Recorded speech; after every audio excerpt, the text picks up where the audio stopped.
death, disappearing from the worldview. 7 years later, she started on her path to redemption. In Avengers, the Children's Crusade #9, Scarlet was key in defeating one of Marvel's all-time greatest villains, Doctor Doom.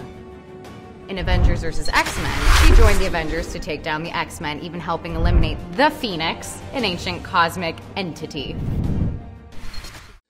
Welcome back, everyone. It's Charlie. This will be my video for the Scarlet Witch movie that we just heard about this week. Elizabeth Olsen has spoken a lot about the future of the Scarlet Witch character, what she wants to happen with her after she's done taking her short break from the Marvel movies.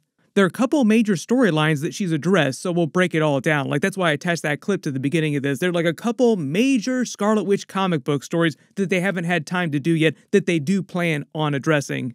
All of them are reconciling her redemption in the MCU, her children, Billy and Tommy, her relationship with Magneto, the X-Men, the other mutant characters, all the other major characters like Doctor Doom, people from her biggest comic book stories. Kevin Feige has also talked a lot in the past about how important the Scarlet Witch character is to the future of Marvel. Elizabeth Olsen, primarily, so she's going to be around for a long time. A lot of what he was talking about gets into Marvel Phase 7, like everything that they plan after this soft Marvel reboot, Secret Wars, all that stuff. Most of us believing that has a lot to do with X-Men crossovers in the future. So just a lot of long-term plans in general for Elizabeth Olsen in the future of the MCU.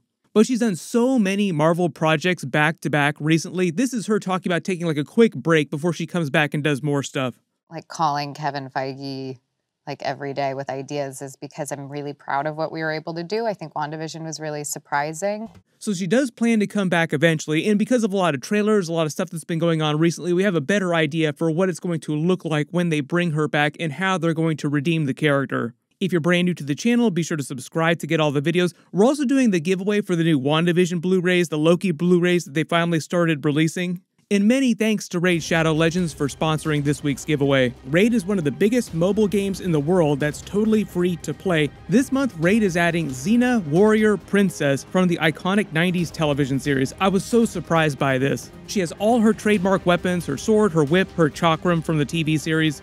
Within the game, her abilities allow her to ignore enemy defenses and deal way more damage to your enemies depending on how they're buffed. You can recruit her using the new Champion Pass feature. It's just like Forge Pass, there are basic and elite versions. Xena is the final reward for the Elite Champion Pass. You can also summon her from ancient or sacred shards during the special summon boosts every week between November 10th and January 24th next year.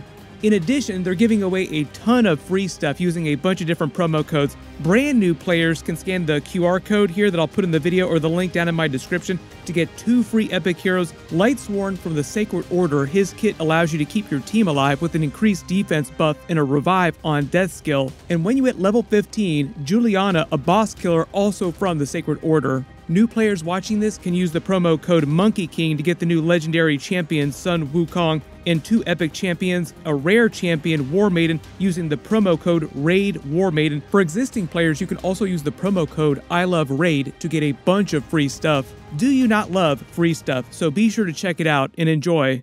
Really important stuff though, a lot of people asking when is Scarlet Witch actually coming back? Like she has to come back before they can actually do a Scarlet Witch solo movie. The current plan seems like they'll start teasing her during the Agatha Coven of Chaos episodes Halloween next year. I just did a big trailer video for that, so I'll link it at the end of this. Joe Locke during that trailer footage is supposed to be playing the adult version of her son Billy, aka Wiccan. There's a very twisty explanation for how they're going to explain him coming back even though he was like a hex version of the character and his soul seemingly disappeared. I get into the weeds a little bit more with that during the Agatha Darkhold Diaries trailer video that I posted. But they've got all kinds of Young Avengers related projects planned for Wiccan's character. A big part of his story going forward, though, is bringing back Scarlet Witch to the main MCU, rescuing his mother's soul, basically.